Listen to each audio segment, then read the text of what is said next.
اے نبی اور اے ان کے ساتھ ایمان لانے والوں، تمہیں جن مصائب سے کا سابقہ ہے اور سامنا ہے، جن شدید امتحانات و ابتلاءات سے تم گزر رہے ہو، ان میں تمہارے اندر صبر اور استقامت پیدا کرنے کے لیے سب سے بڑا سہارا قرآن مجید ہے۔ زیادہ سے زیادہ اس کو پڑھو اور پڑھتے رہو اور پڑھتے رہو اور پڑھتے رہو۔ آپ کو معلوم ہے بالکل آغاز میں حضور کو کیا حکم دیا گیا تھا؟ یا ایھا المزمل قم اللیل الا قلیلا نصفہ او انقص منہ قلیلا او زد علیہ ورتل القرآن ترتیلا۔ اے نبی، جو بہت بھاری بوجھ آپ پر ہم ڈالنے والے ہیں، انا سنلقی علیک قولا ثقیلا، بہت بھاری بوجھ، اس کے لیے اپنے آپ کو تیار کر لیجئے۔ تیار کیسے کریں گے؟ ڈنڈ بیٹھ کے نہیں نکالنی ہے، یہاں پہلوانی درکار نہیں ہے، جسمانی پہلوانی۔ یہاں کیا ہے؟ وہ روحانی قوت جو قرآن مجید کی بنیاد پر وجود میں آتی ہے۔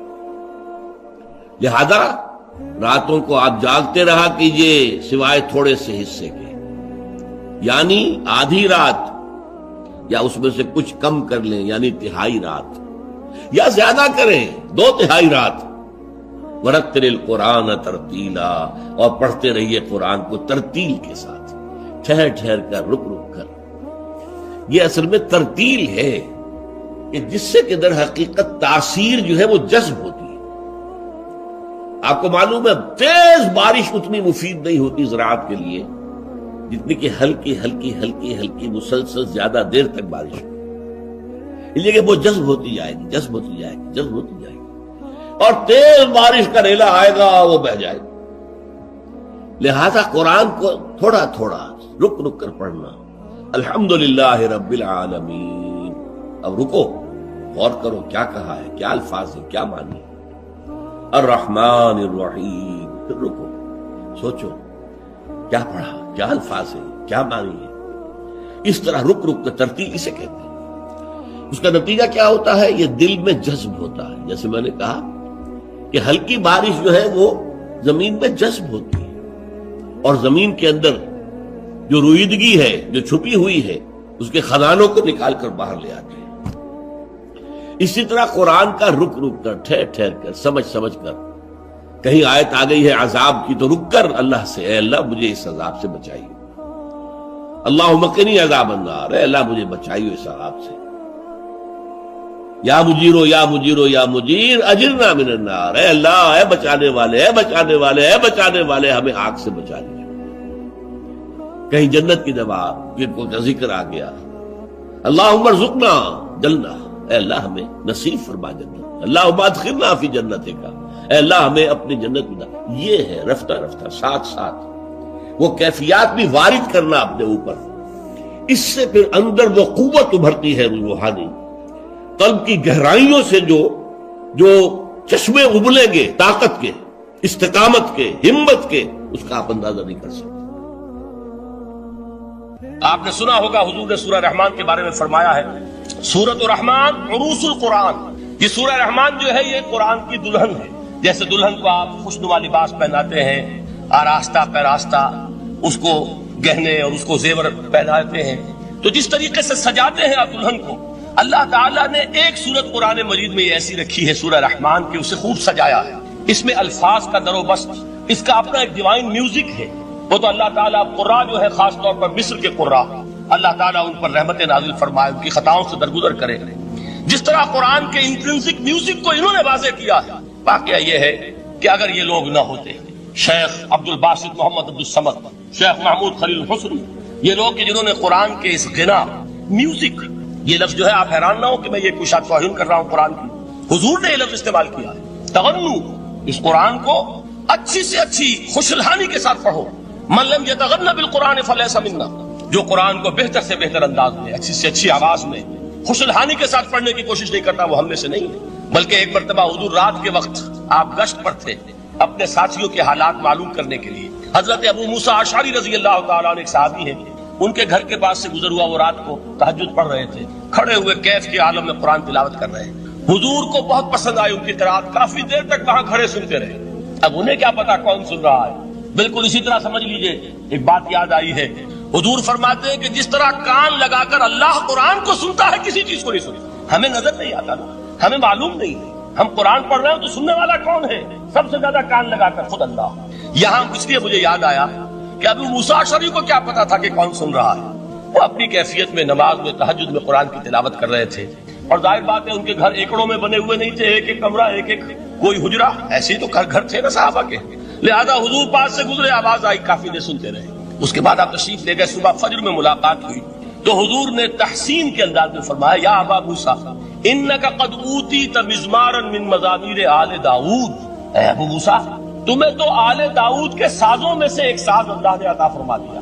جس طرح حضرت داؤد, لہن داؤدی مشہور ہے کہ جب وہ پچھلے پہر رات کو حمد کے ترانے الاپتے تھے, قرآن میں ہے کہ پرندے شامل ہو جاتے تھے ساتھ, اور پہاڑ وجد میں آتے تھے, پہاڑ بھی ان کے ساتھ شریک ہوتے تھے. تو جس طرح کا اللہ نے ان کو لہن عطا فرمایا تھا, حضور نے تحسین کے انداز میں فرمایا ہے ابو موسیٰ اشعری, اللہ نے تمہیں بھی آل داؤد کے سازوں میں سے ایک ساز عطا فرمایا.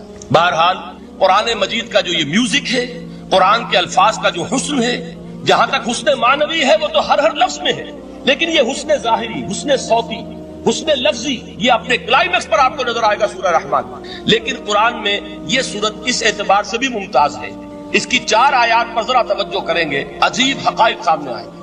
جہاں یہ قرآن مجید کے حسن صوت اور حسن لفظی کی معراج ہے, وہیں اس کی پہلی 4 آیات میں 4 چوٹی کی چیزوں کا ذکر ہے. سب سے اونچی چیز, پہلی آیت کیا ہے؟ الرحمن. ایک آیت ہو گئی. رحمان کیا ہے؟ اللہ کا نام ہے. کبھی آپ نے غور کیا اللہ کے ناموں میں سب سے پیارا نام کون سا ہوگا؟ رحمان. کیوں؟ اس کا مادہ کیا ہے؟ رحمت. ہمیں سب سے بڑھ کر جس چیز کی ضرورت ہے وہ کیا ہے؟ رحمت خداوندی. نام اچھی طرح سن لیجئے اس حضور کے قول کو. حضور فرماتے کوئی شخص جنت میں مجرد اپنے عمل کی بنیاد پر داخل نہیں ہو سکے گا جب تک کہ رحمت خداوندی دستگیری نہ کرے. کسی صحابی نے بڑی ہمت اور جرأت کا ثبوت دیا کہ پوچھ لیا, کیا حضور آپ بھی؟ جب آپ نے فرمایا کوئی شخص داخل نہیں ہو سکتا جنت میں محض اپنے عمل کی بنیاد پر جب تک کہ رحمت خداوندی جو ہے وہ دستگیری نہ فرمائے. پوچھا گیا کیا آپ بھی؟ آپ نے فرمایا ہاں میں بھی.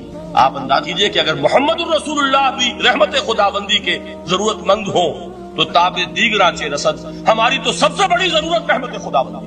اب یہ رحمت جو ہے قرآن مجید میں اللہ تعالیٰ کی یہ شان 2 الفاظ کے ذریعے سے آتی ہے, رحیم اور رحمان.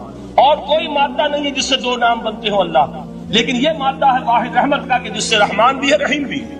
رحیم صفت مشبہ ہے, رحمت دائم ہو جائے گی, مستقل ہوگی تو رحیم کہیں گے. اور رحمان, اس میں رحمت کی ہے وہ شان ہے کہ جیسے ٹھاٹھے مارتا ہوا سمندر ہو, ہیجان کی کیفیت, طوفانی کیفیت. رحمت خداوندی کا طوفانی جوش وہ ہے رحمان. آپ تو رہتے اس علاقے میں ہیں, آپ کو معلوم ہے عرب اگر بھوکا مرا جا رہا ہو تو کیا کہے گا؟ انا جوعان. پیاسا مرا جا رہا ہو انا عطشان. بہت غضبناک ہوگا غضبان. غضبان آصفہ قرآن میں آیا, بہت غضبناک. رحمان جس کی رحمت جو ہے جوش میں ہے, ٹھاٹھے مارتے ہوئے سمندر کے معنی. تو یہ اللہ تعالیٰ کے ناموں میں سب سے پیارا نام. اب آگے چلیے, الرحمن علم القرآن. رحمان نے قرآن سکھایا. رحمت خداوندی کا سب سے بڑا مظہر, رحمان کی رحمانیت کا سب سے بڑا مظہر قرآن ہے. ان میں جو منطقی ربط ہے اس کو سمجھتے جائیے. اچھا آپ یہ سوچئے, جو علم بھی انسان کو حاصل ہوا وہ کس نے دیا؟ اللہ نے. سائنس کا علم کس نے دیا؟ اللہ نے. علم آدم الاسماء کلھا. وہ علم الاسماء جو حضرت آدم کو دے دیا گیا تھا ازل میں, یہ اسی کا ظہور ہے, یہ اسی کی ایکسفولیشن ہے جو ہو رہی ہے اور ہوتی رہے گی ابھی. اور دوسرے علم ہے وہ کس نے دیا؟ اللہ نے. لا یحیطون بشیء من علمہ الا بما شاء.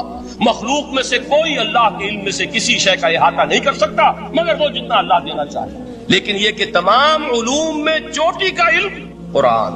نوٹ کرتے جائیے, چوٹی کی چیزیں جمع کی. اللہ کے ناموں میں چوٹی کا نام رحمان. اللہ نے جو کچھ انسان کو سکھایا اس میں چوٹی کا علم قرآن.